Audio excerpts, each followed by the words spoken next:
السلام علیکم ورحمۃ اللہ وبرکاتہ۔ آج کل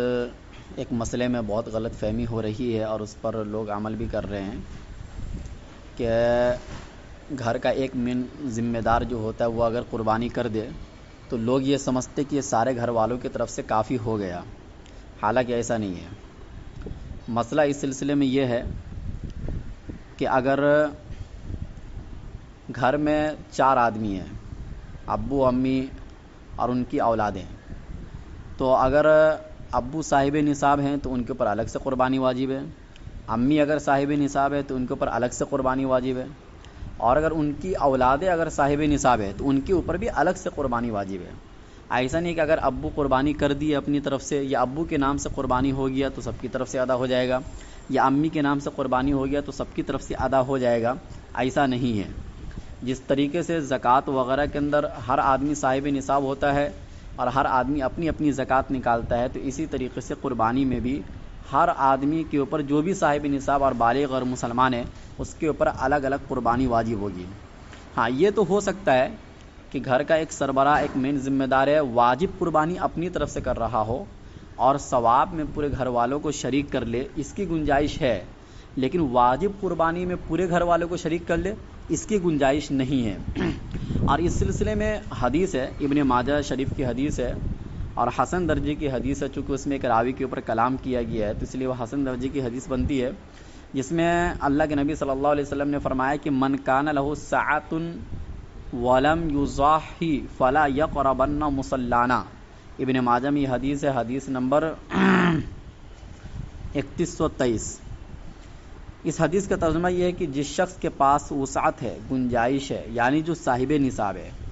اور وہ قربانی نہیں کیا تو وہ ہمارے عیدگاہ میں نہ آئے، ہمارے عیدگاہ کے قریب نہ آئے، یعنی وہ عید کی نماز پڑھنے کے لیے نہ آئے۔ تو اس حدیث سے ایک تو یہ بھی سمجھ میں آتا ہے کہ قربانی کرنا واجب ہے، اس لیے کہ اللہ کے نبی صلی اللہ علیہ وسلم قربانی نہ کرنے پر وعید بیان کر رہے ہیں، اور وعید یا تو فرض کے چھوٹنے پر ہوتا ہے یا واجب کے چھوٹنے پر ہوتا ہے، اور چونکہ یہ حدیث سے یہ مسئلہ ثابت ہے اس لیے ہم اس کو واجب کہتے ہیں۔ سب سے پہلی بات تو یہ سمجھ رہے ہیں۔ دوسری، اس حدیث کے اندر ایک لفظ آیا ساعتن، جس کے پاس وسعت ہے۔ وسعت کا مطلب ہوتا ہے صاحب نصاب ہونا شریعت کے اندر۔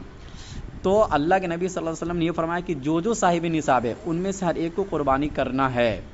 اس حدیث میں یہ بالکل نہیں فرمایا گیا کہ اگر ایک آدمی بھی قربانی کر لے گا تو سارے صاحب نصاب کی طرف سے، یعنی گھر میں جتنے بھی صاحب نصاب ہے سب کی طرف سے کافی ہو جائے گا، ایسا اس حدیث کے اندر نہیں فرمایا گیا۔ دوسری وجہ یہ ہے کہ جس طرح نماز، زکوٰۃ، حج یا اسی طریقے سے اور بھی دیگر عبادات جو فرائض اور واجبات میں سے ہیں،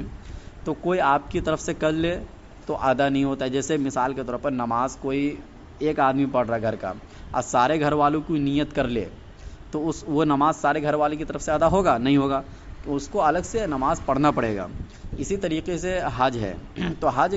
جو آدمی کرنے جائے گا اسی کی طرف سے ادا ہوگا، جتنے اس کے گھر میں مالدار ہے سب کی طرف سے وہ حج کے اندر نیت کر لے کہ اس کی طرف سے فرض حج ادا ہو جائے تو ادا نہیں ہوگا۔ یا اسی طریقے سے زکوٰۃ وغیرہ ہے، یا روزہ ہے کہ ایک آدمی گھر کا روزہ رکھ رہا ہے اور باقی سب کی طرف سے وہ نیت کر رہا ہے روزہ رکھنے کی، تو سب کی طرف سے روزہ ادا نہیں ہوگا۔ تو اسی طریقے سے قربانی میں بھی یہی مسئلہ ہے کہ ایک آدمی اگر قربانی کر رہا ہے تو وہ سب کی طرف سے ادا نہیں ہوگا، اگرچہ وہ نیت کر رہا ہے سب کی، ہاں ثواب مل جائے گا سب کو، لیکن سب کی طرف سے ادا نہیں ہوگا۔ اور اللہ کے نبی صلی اللہ علیہ وسلم کی جو ایک حدیث ہے مسند احمد کے اندر، جس کے اندر یہ آتا ہے کہ اللہ کے نبی صلی اللہ علیہ وسلم جب قربانی کا ٹائم آتا تھا، حضرت عائشہ صدیقہ فرماتی ہے تو اللہ کے نبی 2 مینڈے خریدتے تھے جو دونوں موٹے ہوتے تھے، بڑے ہوتے تھے، سینگ والے ہوتے تھے، اور اس میں سے ایک اپنی امت کی طرف سے ذبح کرتے تھے، امت میں سے وہ جو ایمان والے ہیں، اور دوسرا مینڈا ذبح کرتے تھے اپنی طرف سے اور اپنے گھر والوں کی طرف سے۔ یہ مسند احمد کی حدیث ہے اور حدیث صحیح ہے کہ اذا ضحشترا کبشین عظیمین سمینین اقرنین املحین موجوعین قال فیذبح احدہما عن امته ممن اقر بالتوحید وشہد له بالبلاغ ویذبح الآخر عن محمد وآل محمد۔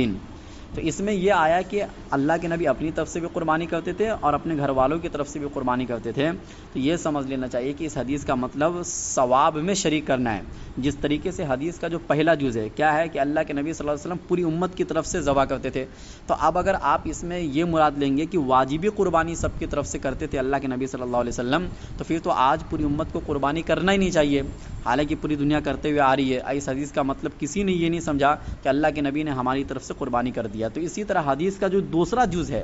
جس میں یہ آیا کہ اپنے گھر والوں کی طرف سے بھی ذبح کرتے تھے, تو اس میں بھی ثواب مراد لیا جائے گا کہ ثواب میں اپنے پورے گھر والوں کو شریک کرتے تھے, نہ یہ کہ واجبی قربانی میں اپنے پورے گھر والوں کو شریک کرتے تھے. تو اس حدیث کا صحیح مطلب یہی ہے اور امت آج تک یہی سمجھتی ہوئی آ رہی ہے. واللہ